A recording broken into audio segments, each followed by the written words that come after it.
Good morning po. Good morning po sa ating mga Pasigueño. Salamat po sa Diyos sa araw na ito, sa pagkakataon na binigay sa atin. Ako po si Mr. John Anthony Aceron, or kilala sa Rolex Aceron.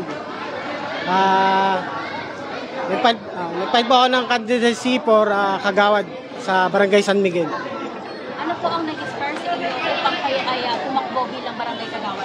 Actually, yung mga kaibigan ko, yung mga kamag-anak ko sa Barangay San Miguel. Kasi po, ako po yung inaasahan nila na baka sakali makatulong sa kanila. Nung panahon ng pandemic, medyo nagkulang sila sa bandang lugar na Asuncion. So, ako din yung nag-viral sa Kapuso Mo Jessica Soho na Rolex. Yung nakakuha ng Rolex. Meron po siyang mahigit 9 million views sa Facebook. Mare, yung iba nakita nyo na sa social media, sa TikTok, sa National TV. Ano po ang mga plataforma po ninyo kung sakali po ay mahalal bilang Barangay Kagawad? Ako po isang public servant din.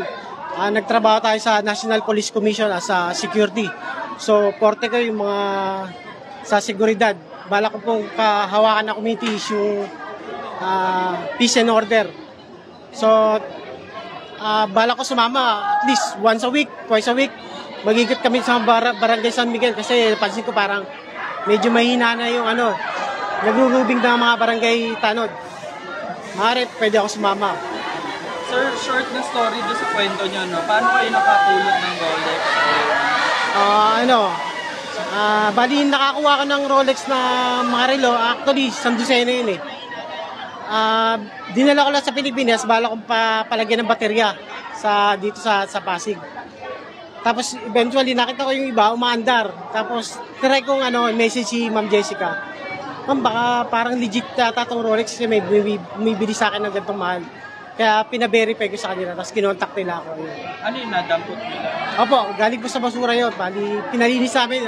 Almost 1 month yun eh. Araw-araw talaga. Lahat.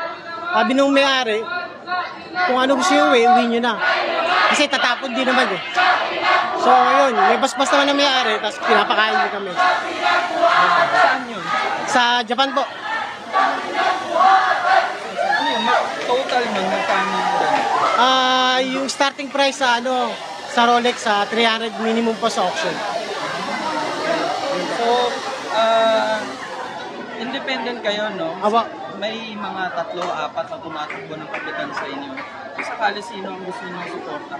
Babalansin ko muna. Pag-aaralan ko kung sino po yung karapat dapat. Ayan sir, message nyo na sa inyong mga kabarangay.